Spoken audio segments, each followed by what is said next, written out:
sejumlah mantan pemain Oriental Circus Indonesia mendatangi kantor Kementerian HAM untuk mengadukan nasibnya. Kedatangan mereka untuk diterima Wakil Menteri Hak Asasi Manusia Mugianto yang mendengarkan cerita pilu para pemain sirkus yang diduga mengalami eksploitasi dan penyiksaan semasa bekerja. Seperti yang disampaikan salah satunya pemain sirkus Ida yang mengaku bergabung di sirkus sejak usia 5 tahun usai dipisahkan dari orang tuanya pada tahun 1976. Ida dibawa ke salah satu tempat wisata satwa di kawasan Cisarua, Bogor, Jawa Barat untuk dilatih sebagai pemain sirkus. Tak jarang paksaan dan kekerasan fisik diterimanya selama latihan. Bahkan saat mengalami cedera karena terjatuh dalam pertunjukan, dirinya tak segera mendapatkan perawatan medis. Pihak Taman Safari Indonesia yang sudah berdiri sejak 40 tahun lalu ini mengirimkan surat klarifikasi kepada media termasuk TV One. Dalam keterangan tertulisnya, pihak TSI menyatakan bahwa secara kelembagaan Taman Safari tidak memiliki hubungan dengan Oriental Circus Indonesia maupun dengan para mantan pemain sirkus yang mengadu ke Kementerian HAM. Para mantan pemain sirkus ini mendorong pemerintah membentuk tim pencari fakta untuk mengungkap dugaan pelanggaran HAM yang menimpa mereka. Dari Jakarta, Robin Freddy, TV One mengabarkan.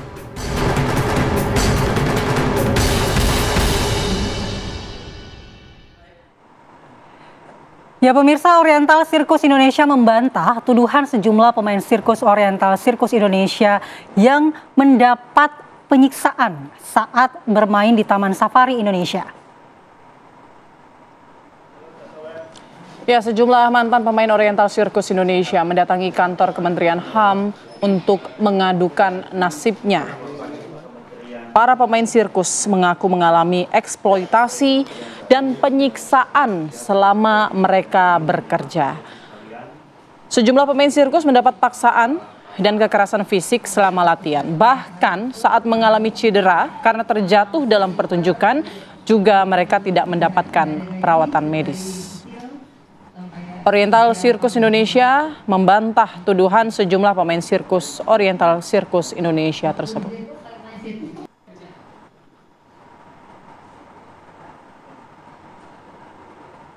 Pendisiplinan itu kan dalam pelatihan ya, pasti ada. Saya harus akui pasti ada.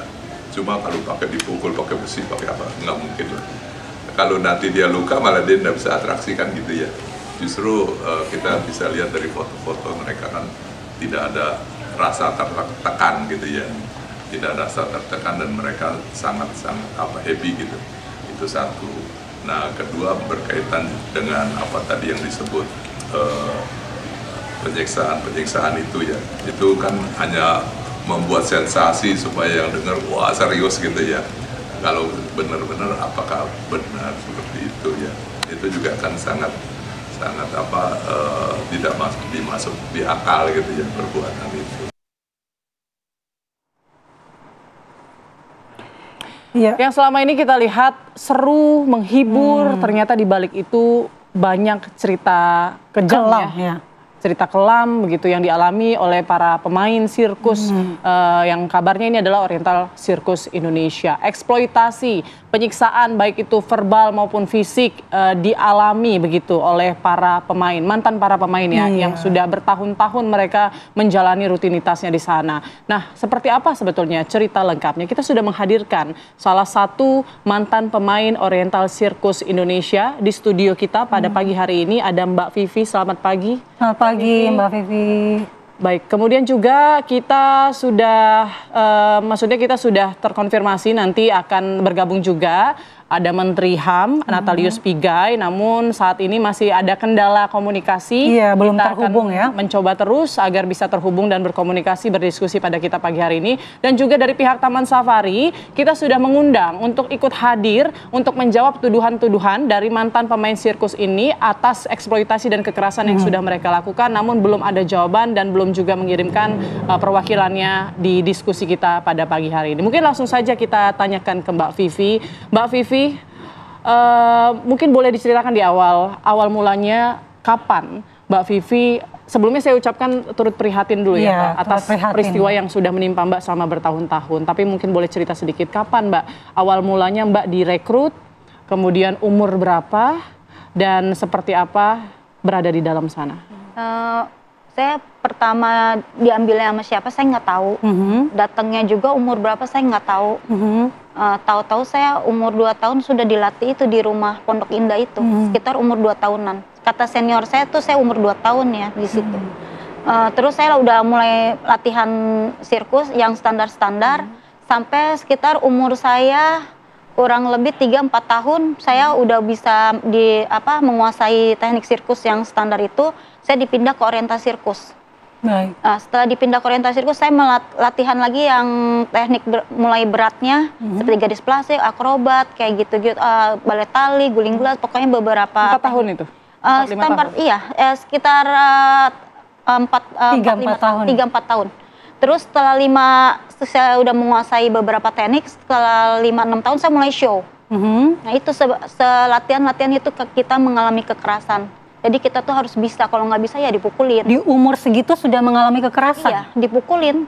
Kita tuh dipukulin, ditamparin, ditendang, kayak gitu biasa. Itu penyebabnya apa kalau ya kalau dipukulinnya? kita latihannya suka diajarin sering gagal, susah gitu kan, namanya anak-anak ya. Jadi itu pasti kena. Terus kalau mainnya gagal, masuk langsung dipukul. Kalau kita main tidak senyum, itu masuk langsung dipukulin juga. Baik. Jadi kita tuh harus benar-benar standby itu, kalau main tuh harus senyum, harus siap lah gitu. Mbak Vivi, balita itu kan umur yang masih sangat kecil ya. Di umur segitu kemudian sudah mendapatkan penyiksaan, siapa kemudian yang merawat Mbak Vivi di umur segitu di saat bergabung di sirkus itu? Kan tentu saja ada yang memberi makan, ada yang memandikan, begitu kan? Iya, itu memang ada kalau salah yang karyawan-karyawan yang ngikut situ seperti karyawati, apa pengasuh saya juga nggak tahu. Kita tuh makannya tuh juga nasi bungkus di situ, makan nasi bungkus, dan memang kita cuman paling mandi dapat sabun, baju setahun sekali, kalau Imlek Natalan dapat kayak gitu-gitu. Makan sehari 3 kali, tapi kalau misalnya saya latihannya sering nggak bisa, itu tidak dihukum tidak dikasih makan siang. Gitu. Tidak dikasih makan siang? Enggak, saya itu dari kecil? Iya, kalau misalnya kita latihan, misalnya saya handstand, terus handstand jatuh, itu dihukum tidak dikasih makan siang. Oke, seingat Mbak Vivi waktu kecil dulu, memang kerap menangis, bagaimana perasaannya? Apakah setiap hari menangis terus, menjalani rutinitas itu, atau sempat bercerita dengan yang lain juga, gimana mereka dari asal-usulnya? Kita tuh nggak pernah ngobrol, nggak pernah mikirin kayak gitu, mikirin nasib kita aja yang, oh besok latihan, besok pasti dipukulin, kayak gitu aja. Pernah nggak sempat nyari mama saya mana gitu? Saya nggak berani ngomong. Tapi sempat terpikir waktu kecil? Iya, saya cuman berpikir, kok saya ada di sini, kenapa saya tuh nasib saya seperti ini, gitu. Apakah sama sekali tidak ada orang yang mengayomi di situ? Tidak ada sama sekali yang berempati, Mbak? Kalau orang situ kan kita tidak boleh bersosialisasi dengan orang luar. Kita tuh benar-benar latihan juga di dalam tenda itu dan ditutup tendanya. Karyawan juga tidak boleh melihat kita latihan, kecuali karyawan yang tertentu, yang karyawan juga sebagai pemain juga atau sebagai MC itu pasti ngelihat. Atau jangan-jangan waktu itu juga nggak tahu kalau di karantina atau dilatihnya di Pondok Indah, mungkin setelah sekarang baru tahu nama tempatnya itu Pondok Indah. Sekarang umurnya Mbak Vivi tahu tidak? Saya kurang tahu juga umurnya yang sebenarnya berapa. Umur sebenarnya nggak tahu, tapi karena kata teman-teman saat itu melihat Mbak Vivi itu sekitar umur 2 tahun sudah dibawa ke Pondok Indah. Di Pondok Indah, udah ada di Pondok Indah. Sudah ada di Pondok Indah. Tapi gini, anak seusia segitu pasti kan dikasih makanan yang sehat begitu ya, paling tidak minum susu lah gitu. Dulu sempat ngerasain susu mungkin, atau diberikan makanan yang layak pada saat dulu memang saya waktu di sirkus tuh saya pernah minum susu, sarapan tuh minum susu dan roti cuman setangkep gitu. Ya itu dikasih saya waktu itu. Kapan yang membekas di ingatan Mbak Vivi ini, mulai umur berapa sih Mbak Vivi merasakan kalau ini tuh udah nggak benar gitu? Saya waktu masih kecil umur segitu juga saya ngerasain itu nggak benar, karena itu bukan keinginan saya untuk main sirkus. Saya kan dipaksa. Saya tuh dari kecil juga udah nggak nyaman aja di situ, udah ya ampun kok saya seperti ini. Mulai mencari saya dari mana, keluarga saya mana, bapak ibu saya mana, itu di umur berapa? Sekitar sudah dewasa saya pengen tahu di mana keluarga saya gitu. Orang tua saya di mana, orang tua saya udah meninggal apa belum, saya tuh sebenarnya pengen tahu, pengen nanya, tapi saya tuh nggak berani. Terus yang dilakuin apa, Mbak? Ya saya nggak bisa apa-apa. Pernah kabur? Pernah kabur itu karena saya disiksa malam-malam saya nggak boleh istirahat, disuruh latihan. Jam 1 malam orang tidur, saya disuruh latihan waktu di Taman Safari itu. Saya kabur lewat gunung itu hutan segitu gelapnya, saya nggak takut itu setan, saya takut ketangkep aja itu sama Pak Fran itu. Takutnya dia bangun nyariin saya. Siapa gitu. tadi namanya? Frans Manangsang. Anda sangat mengingat sekali ya? Saya ingat karena dia yang menyiksa saya. Oke. Dia juga yang melatih Mbak Vivi? Ya, waktu di Taman Safari itu saya ada guru dari India latihan sepeda. Jadi dia yang hanya mengontrolin, yang ngeliatin saya itu. Oke. Lanjut Mbak, tadi yang sempat Terus kabur. saya kabur lewat terjang gunung itu, saya nggak tahu, pokoknya saya lari sambil nangis, saya pakai celana pendek sama kaos. Terus saya tahu-tahu pas pagi itu subuh nembus di pemukiman perumahan-perumahan di situ, nyampe ke Pasar Cisarua. Saya juga nggak tahu, pokoknya ada jalan aja ke situ. Terus sampai Pasar Cisarua saya menemukan perempuan yang temen deket juga enggak, cuma saya kenal, dia tuh kerja di restoran Taman Safari juga. Nah setelah itu dia bilang, mau kemana kamu, Vi? Saya kabur, saya takut, saya bilang saya takut ketangkep. Udah kamu tinggal dulu di rumah saya. Dia bilang. Untuk sementara saya tinggal di rumah dia kurang lebih 3 harian. Nah setelah 3 hari saya bilang, saya mau kemana ya, dalam hati teh mau pergi, tapi saya bingung nggak punya apa-apa. Mau tinggalnya di mana, tapi saya mau melangkahi dari rumah itu gitu, takut ketangkep pikirannya. Pas saya berlangkah 2 langkah 3 langkah, ternyata saya benar pas keluar ada security di depan rumah. Sudah menemukan ya, sudah menemukan. Iya, ternyata security itu udah tahu saya ada di situ. Atau jangan-jangan diinfokan sama pemilik Iya, rumah? mungkin karena saya dicariin. Mungkin dia takut juga kalau dia ketahuan mungkin menyimpan. Iya, mungkin dia melaporkan seperti itu. gitu ya. Saya disuruh pulang, saya bilang saya nggak mau, saya takut. Saya takut dipukulin. Enggak, kamu nggak dipukulin. Ya terpaksa saya pulang. Karena udah ketangkep kan, akhirnya saya dibawa ke pos security. Pas dibawa ke pos security itu saya dijemput sama Frans dan istrinya. Setelah itu saya duduk di depan, disuruh duduk di depan, dan sampai di mobil pun saya ditamparin sama dia, dikata-katain kasar seperti binatang gitu. Sampai rumahnya saya, udah sampai rumahnya saya dibuka pintu mobilnya, ditarik baju saya, diseret-seret gitu, dimasukin ke ruangan kerja dia. Ke kantor itu. Di situ disiksa lagi. Nah, setelah itu dia ngambil setruman gajah yang panjang. Dan itu dia Setruman gajah ini maksudnya setruman yang biasa digunakan untuk gajah? untuk gajah itu. Tapi digunakan untuk Iya, dia ngambil mungkin karena dia kesel sama saya, dia setrumin badan saya. Tapi memang saya pakai baju. Tapi kan itu kerasa ya, dut-dut gitu. Terus sampai ke alat vital saya. Saya sakit hati itu banget. Terus saya jatuh, saya minta ampun, saya bilang sakit.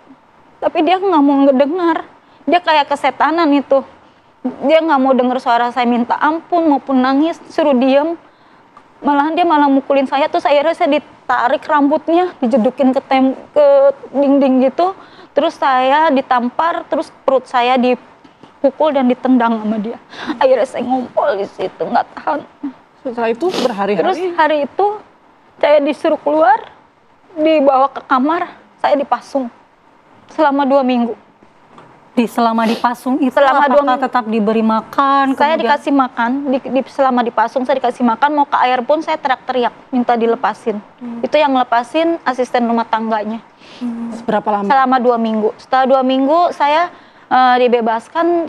dibebaskan seperti aktivitas seperti biasa. Saya pikir saya nggak bakalan disiksa lagi, ternyata tetap saya masih disiksa di situ.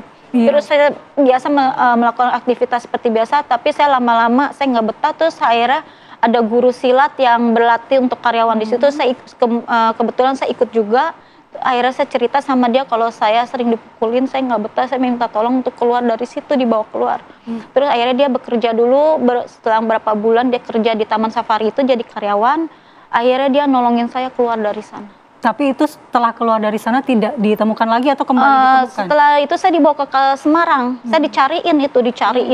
Ada kata kakaknya juga, dia malam-malam didatengin satu orang gitu, bawa pistol, katanya mengeluarkan pistol, dikasih lihat pistol, nakut-nakutin, dia nanyain saya, ke kakaknya itu mantan saya itu. Terus akhirnya dia nggak bilang saya ada di mana, padahal saya ada di Semarang. Terus di Semarang itu saya nggak lama saya langsung dinikahin karena saya takut saya dibawa pulang. Katanya kalau nggak mau bawa pulang kamu harus nikah. Ya udah saya nikah. Setelah nikah saya merasa terancam, jadi saya melaporkan kasus ini, minta perlindungan ke Komnas HAM, Bapak almarhum itu. Berarti setelah menikah itulah baru akhirnya punya identitas. Ya, saya bikin karena KTP itu gitu ya. itu sulit juga ditanya orang tuanya siapa. Saya bilang saya nggak tahu bintinya, saya nggak tahu. Saya bilang gitu. Yang membantu guru silat ini? Iya, dari keluarganya itu, ada yang bantu dari Kebumen. Waktu itu saya nikah di Kebumen. Sampai sekarang masih ada kontak dengan guru silat tersebut? Nggak ada. Udah nggak ada. Mbak Vivi, pada saat penyiksaan-penyiksaan itu terjadi, itu Mbak Vivi berdua saja dengan pelaku Iya, atau saya disaksikan sama teman-teman yang lain? Waktu di Taman Safari saya cuma berdua karena dia masukin saya ke ruangan kantor itu.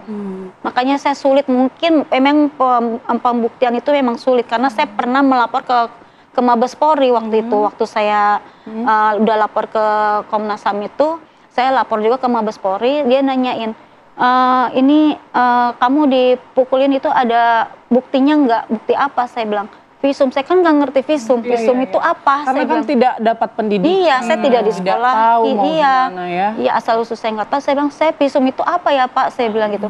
Visum kalau kamu dipukulin tuh ada bekas. Ya kan saya nggak ada ya. Saya bingung. Saya kan juga baru tahu gitu. Akhirnya katanya kasusnya sudah kadaluarsa. Padahal di situ ada, saya merasa dari kecil tuh saya sudah dieksploitasi sama mereka. Tiba-tiba kasusnya kadaluarsa begitu? Iya, tahu-tahu dia bilang katanya ini kasus sudah kadaluarsa karena udah lebih 10 tahun, kata dia bilang gitu. Ya saya bingung, ya udah saya mau gimana, saya bilang gitu kan. Akhirnya mau Bapak Muladi itu waktu itu sempat di Komnas HAM ditanggapin. Memang ada pelanggaran HAM-nya itu eksploitasi anak, tidak diketahui asal usul, dipisahkan dari orang tua. Kan saya menanyakan juga orang tua saya waktu itu di Komnas. Tapi kata Pak almarhum Pak Muladi katanya kalau bisa diselesaikan secara kekeluargaan. Ini yang tahun 97 ya? Iya, tahun 97. Terus kata Pak Tony, saya anehnya itu yang menyiksa saya kan Frans ya. Itu mereka tiga bersaudara. Frans waktu di sirkus Jansen dan Frans. Tapi waktu di Taman Safari itu Frans. Tapi yang selalu keluar di media itu cuma Tony, karena Tony itu tidak pernah menyiksa saya. Baik, baik. Memang Pak Tony itu menurut saya baik ya, tidak menyiksa anak-anak. Nah, di tahun 97 itu apakah benar sudah ada proses mediasi? Sudah ketemu, tapi yang keluar itu Pak Tony. Saya pengennya Pak Fran itu sebenarnya waktu itu ya, tapi yang keluar itu Pak Tony, dan kata Pak Tony akan diselesaikan secara kekeluargaan. Nah, setelah itu bertemu lagi untuk menyelesaikan permasalahan ini dengan secara kekeluargaan? Tidak, habis dari Komnas itu tidak ada lagi. Jadi kayak hilang begitu aja. Apa tuntutan yang saat itu diajukan di tahun 97? Saya menuntut anak-anak yang masih ada. Waktu itu kan waktu saya kabur itu kan masih ada anak-anak kecil yang umurnya 8 tahun, 11 tahun, seperti itu. Saya bilang mereka harus mendapat pendidikan. Mereka harus dapat gaji. Mereka tidak boleh disiksa seperti nasib saya. Dan saya minta identitas saya asal usul. Saya pengen tahu juga di mana orang tua saya, kalau masih hidup tolong kasih tahu. Saya bilang kalau udah meninggal juga di mana makamnya, saya bilang begitu.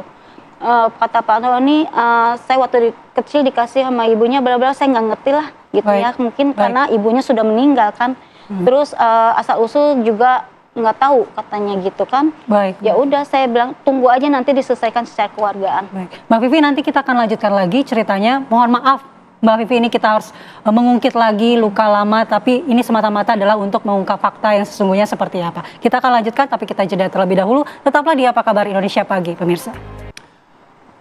Miris kalau kita mendengar cerita Mbak Vivi dan juga teman-temannya selama berada dalam Oriental Sirkus Indonesia tersebut. Walaupun 97 mungkin Mbak Vivi sudah melaporkan ini ya Mbak ke Komnas HAM. Tapi saya punya catatannya di mana mungkin pernyataan dari Komnas HAM yang harusnya ini dilakukan oleh pihak Oriental Sirkus sebagai yang dilaporkan itu terkait identitas, hak anak-anak mendapatkan identitasnya, pelanggaran terhadap anak-anak dari eksploitasi begitu, pelanggaran terhadap anak-anak memperoleh pendidikan umum, dan juga pelanggaran terhadap anak-anak untuk mendapatkan pelindungan keamanan. Tapi ada satu hal yang tadi disampaikan Mbak Vivi untuk masalah gaji ya Mbak. Itu sebetulnya dilaporin tahun 97. Saya dulu waktu di gaji itu saya belum pernah dapat gaji. Iya, tapi diadukan kan di Iya. tahun 97. Iya. Tapi dari pernyataan Komnas HAM di tahun 97 itu tidak mencantumkan. Jadi yang direkomendasikan saat itu hanya hak identitas, eksploitasi, pendidikan, dan jaminan sosial. Iya. Kesejahteraannya untuk gaji itu tidak tercantum. Nah, kita harapkan mungkin kasus ini mencuat, Kementerian HAM yang baru ini bisa menindaklanjuti ya, memberikan ganti rugi atau kompensasi atau menangkap pihak-pihak yang sudah memberikan trauma yang cukup mendalam ya terhadap para korban yang ini adalah merupakan mantan pemain sirkus begitu, Oriental Sirkus Indonesia. Oke, saya lanjutkan lagi, kita balik lagi ke cerita. Tapi mohon maaf ya Mbak, bukan berniat untuk membawa Mbak kembali tenggelam dalam trauma masa lalu, tapi paling enggak membuka mata kita yang selama ini kita sangat happy melihat sirkus, ternyata di baliknya ada cerita kelam dan sangat menyedihkan gitu. Oke, Mbak berhasil kabur, tapi setelah itu bagaimana melanjutkan hidup? Iya, pemulihan mentalnya seperti apa? Saya tuh waktu anak saya masih kecil, saya sempat berpikiran saya harus kemana, karena saya bingung mau kerja nggak punya ijazah, nggak punya apa-apa yang saya pegang. Sampai kayak buat makan aja sulit. Apa yang di pikiran Mbak Vivi saat itu? Saya sempat mau bunuh diri.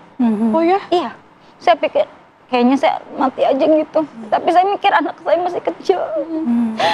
Kepikiran sama saya seperti itu karena saya benar-benar ngerasain sulit banget hidup di luar itu. Memang nggak gampang ya, gitu. Berjalannya waktu saya nyari-nyari kerja ke sana sini sampai saya nyuci baju, kayak gitu-gitu. Saya ngerasa. Yang memotivasi Mbak Vivi akhirnya bisa bertahan sampai titik ini?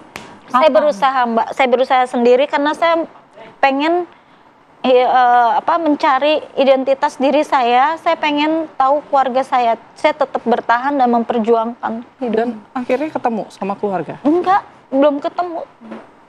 Mbak Vivi, kita juga ingin tahu, ini tentu tidak hanya terjadi sama Mbak Vivi, teman-teman Mbak Vivi juga yang lain mengalami hal yang sama, benar begitu Mbak? Iya sama, mereka mengalami penyiksaan juga, tapi sebagian ada yang udah bertemu dengan orang tuanya, karena mereka mencari sendiri.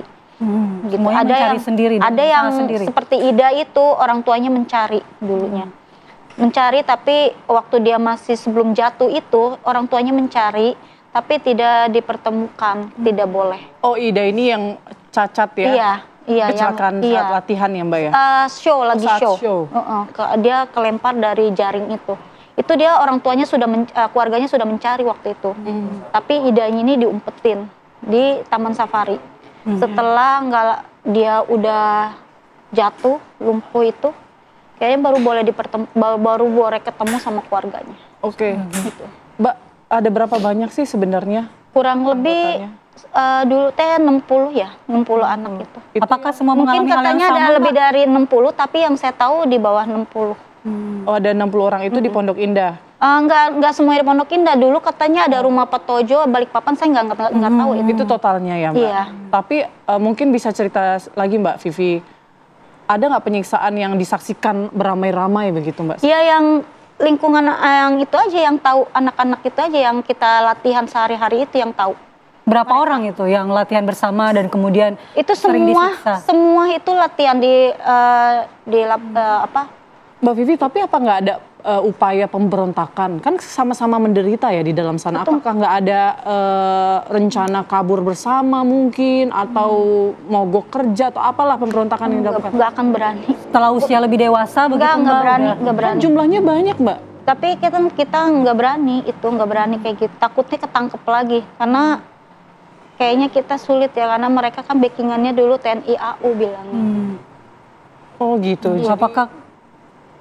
Apakah tidak meminta orang dewasa yang ada di sekitar itu yang mungkin terlihat bisa menolong begitu? Nggak ada yang berani. Untuk karyawan aja pun nggak berani.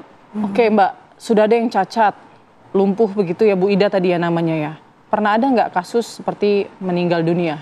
Ada di junior di bawah saya tuh pernah ada yang meninggal itu saat latihan.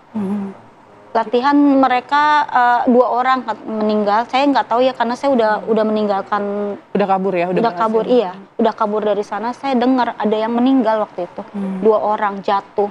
Tapi nggak tahu dikuburnya di mana. Saya nggak tahu itu. Nggak ada yang tahu, anak-anak semua ditanya di mana nggak tahu. Baik. Penyiksaan lainnya mungkin yang Mbak Vivi saksikan secara langsung seperti apa, Mbak? Kalau tendang, nampar, nonjok itu udah makanan sehari-hari. Buat kami itu udah makanan sehari-hari. Buat kami semua yang Baik, Mbak Vivi, kalau sekarang ini ya menemui kembali Kementerian HAM, apa kemudian harapan yang diharapkan saat ini? Karena kan ini sudah terjadi beberapa atau puluhan tahun yang lalu begitu. saya berharap keadilan. Saya ingin tahu di mana orang tua saya, kalau udah meninggal di mana makamnya, sama asal usul. Itu karena penting buat saya. Itu sama semua yang Iya. diinginkan oleh seluruh Iya. Karena mantan asal pemain usul itu sirkus kan ini? penting ya buat Oke. buat kita tuh. Untuk pelaku yang menyiksa Mbak Vivi, apa yang kalau dia menonton saat ini, apa yang ingin Mbak Vivi sampaikan? Bertobat Pak Frans tuh. Karena udah tua. Tapi saya sebenarnya dendam ya. Kalau misalnya nggak ada hukum di dunia ini, pengen saya tonjok juga. Pengen gitu. Untuk Pengen permintaan maaf langsung begitu? Nggak ada maaf buat mereka. Karena saya dunia akhirat, saya nggak ridho. Sakit hati, saya bener sakit hati. yang diharapkan kalau untuk hukum? Ya kalau bisa di penjara. Karena kan itu udah Tindak kelewat. kejahatan. Iya. Kalau kata saya mah udah kayak iblis apa gimana gitu. Saya sakit hati pokoknya sama dia tuh, sama yang paling sakit hati itu sama Pak Fran itu. Baik, Mbak Vivi, sekali lagi kita turut prihatin dengan apa yang Mbak Vivi dan rekan-rekan alami. Kami berharap ada titik terang setelah menemui Kementerian HAM dan harapan-harapan dari mantan pemain sirkus yang juga menjadi korban kekerasan dan eksploitasi ini bisa segera terpenuhi. Tetap semangat ya Mbak Vivi menyuarakan penderitaan yang selama ini dialami Mbak Vivi dan teman-teman. Kita juga nantikan, sayang sekali ya Mbak Vivi, hari ini Menteri HAM belum bisa bergabung karena ada kendala komunikasi, dan sayang sekali juga pihak Taman Safari ini tidak mau menghadiri diskusi kita hari ini Untuk memberikan untuk klarifikasi. membantah lah paling tidak kalau memang tidak terjadi hal-hal yang diceritakan oleh Mbak Vivi. iya, Kita masih menunggu pastinya. Hari Senin kan kami juga diundang Komisi 3. Baik, hari Senin ke DPR RI ya. Oke, baik. Kita juga masih terus menunggu pihak Taman Safari untuk memberikan pernyataan ya atas tuduhan ini. Terima kasih banyak untuk Terima Mbak Vivi. kasih, Mbak Vivi, sehat Mbak selalu. Vivi.